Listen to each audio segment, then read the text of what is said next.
Hey everybody, it's Mr. Harvey. We're going to finish up this last part of the lecture. Sorry I didn't get this lecture to you last night. I fell asleep, just to be honest.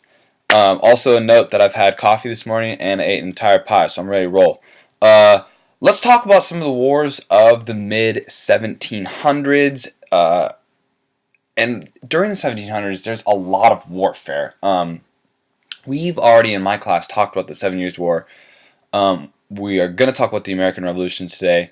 And during the 1700s, we see warfare break out all around Europe, and it's going to culminate with Napoleon in 1850. So we're going to start seeing warfare all around Europe. And the very first war that marks the mid-18th-century wars is the War of Jenkins' Ear. Now, do I think this is going to show up on your AP test? Probably not, but it's just important to note that this war will kind of be the start of warfare all up until 1815 with Napoleon's defeat at Waterloo. The War of Jenkins' Ear, a very minor war. This was just England and Spain competing economically, territorially, geographically in the West Indies. Britain declared war on Spain in 1739. We know that Spain was very weak, and this war, not a lot happened, but it's going to be the opening salvo to European warfare up until 1815. And the wars that that happened during the 18th century, and we've discussed quite a bit of this in my class. We've already discussed the War of Austrian Succession. We'll talk about that briefly. The big one was the 7 Years' War, which was a world war. Already discussed that in your notes. And then the two revolutions, and we will talk about that a little bit today.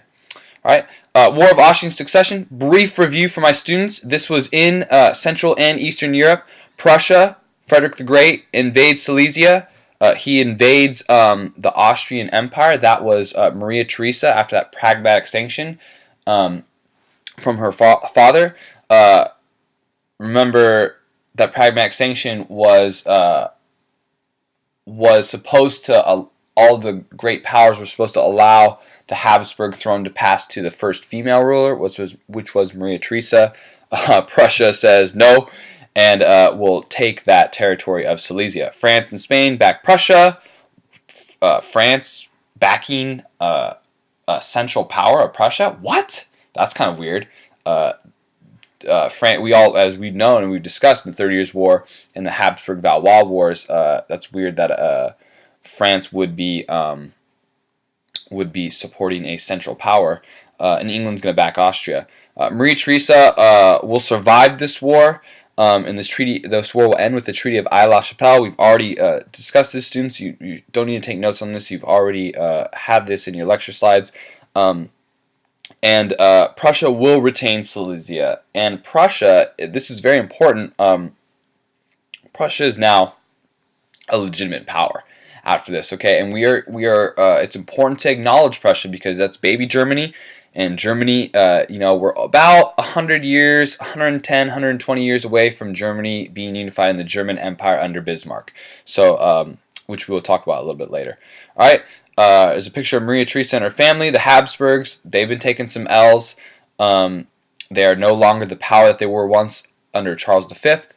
And the Habsburg family is slowly declining and losing power in Central Europe. Okay, we've already talked about that diplomatic revolution. We're gonna see with the onset of the 7 Years' War, the great powers are going to switch sides. Great Britain is now going to join forces with Prussia at this Convention of Westminster.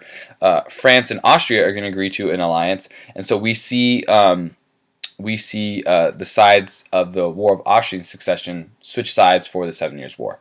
Okay, and we talked about this in my class, so I'm going to move on from this. But Britain, they get the W. Okay, big time, and they are a world power. We see Britain gain Canada. They gain France. It's going to lose a lot of its overseas territories. Great Britain's going to start getting a foothold in India, and we'll talk about that later, especially during imperialism. India will eventually be the crown jewel of the British Empire. But this war, known as the French and Indian War for the American colonists, is going to be very helpful to Great Britain, but will set precedents for our upcoming revolutions in which we are going to talk about. All right, the American Revolution. Now, the American Revolution is going to be way more important next year for APUSH. That's going to be on your AP US history test. It's important to know in the context of European history. So do you need to know all the specifics? Not necessarily.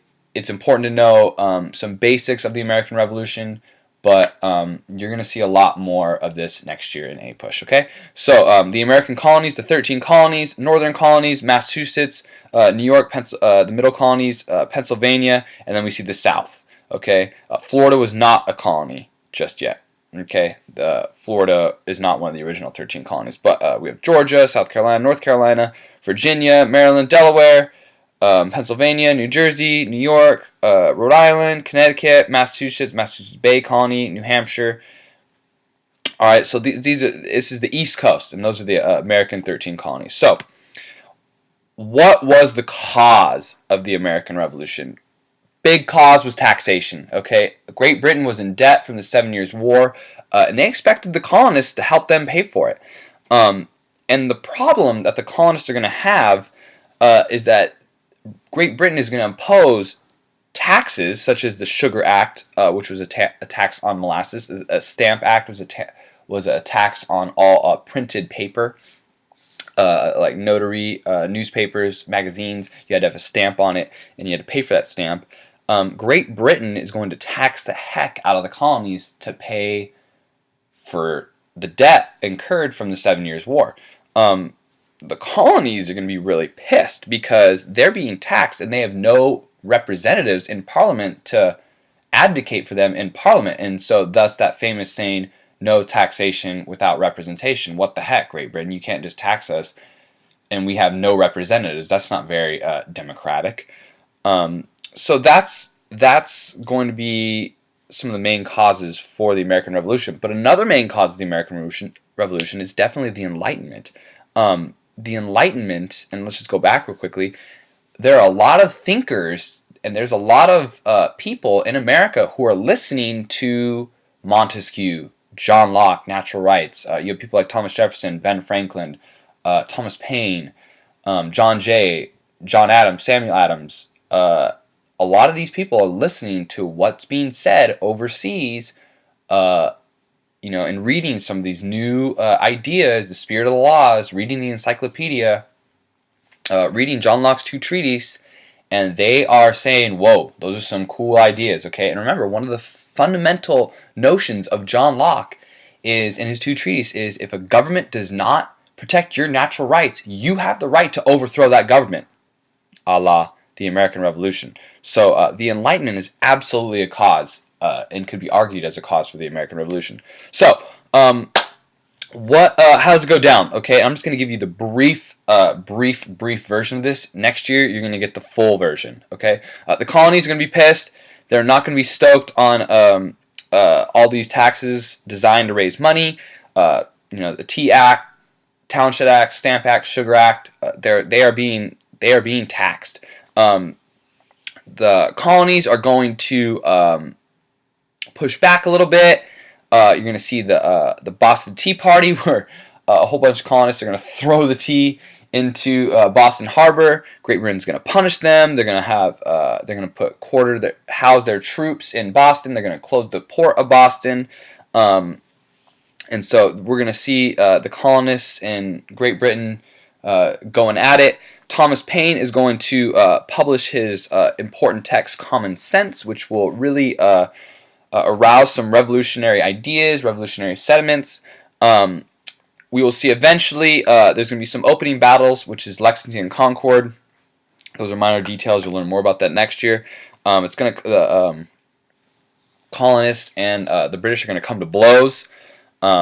Eventually, the Continental Congress will adopt the American Declaration of Independence on July 4th, 1776, where you see Thomas Jefferson, proclaim the principles of life, liberty, and the pursuit of happiness. That is directly from John Locke, his ideas. And you're going to see the American Declaration of Independence is just the world's most famous breakup letter. You're going to see America just say, hey, we're breaking up Great Britain later.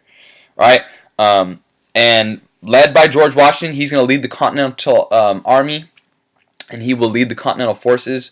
And the French are going to help, and this is really important to know in the context of the French Revolution. France is going to throw some money into this war, not some, a lot of money into that, and they're going to be further into debt from the debt that they've incurred from their loss in the 7 Years' War, which is not going to be cool for Louis XVI. He's going to get killed for that, basically. And so the 13 colonies, they're going to win, and they're going to split from Great Britain. Okay, and the Treaty of Paris, 1783, will end that war, and then America is off. That is the birth of America. We're going to talk about America a little bit later, especially during the Second Industrial Revolution, World War I, World War II, and today. But we won't talk about America for a little bit. Okay, and there is some colonists throwing some tar and feathering a tax collector. You could see the Liberty Tree in the background. American colonists were not stoked on getting taxed, as you can see. And there's George Washington accepting General Cornwallis's surrender at the Battle of Yorktown. The Battle of Yorktown will be the last final engagement between the colonists and the British will surrender and lose that fight. Okay, let's talk about the effects and the impact of the American Revolution really quickly. Okay, we're going to see the birth of a modern democracy in America, and this is going to demonstrate to Europe, and this is, you have to think about the American Revolution not from the American perspective, but from the European perspective, because this is AP Euro, not AP push. Okay, but this is going to demonstrate to Europe the possibility of a government without kings. Okay, and this was seen as a clear embrace of Enlightenment ideals. Looking at the Declaration of Independence, looking at the Bill of Rights, looking at the American Constitution, you see direct evidence of the Enlightenment in effect. Montesquieu's Spirit of the Laws, that's seen in the American Constitution by separating the powers in the executive, legislative, and judicial branches of the government. Look at the American Bill of Rights, the first 10 amendments. First Amendment, freedom of speech, freedom of the press, freedom of religion. You see some Voltaire in there. So it's clear this revolution was clearly embracing the Enlightenment, and it was radical. Okay, you saw people fighting and dying over this. So this was a radical movement, and it's going to influence the French Revolution, absolutely, and it's going to influence some of our revolutions that we're going to talk about later, especially in Latin America. Okay, exactly. So the French Revolution, revolutions in Latin America. All right. Get these notes down, students. We're going to cover this really quickly on class and on Monday, and I'm just going to go through this entire PowerPoint, and I don't want you to take notes because you should already have them from this lecture, okay? Please, please, please take notes. Get this done and tell all of our classmates, okay? Later.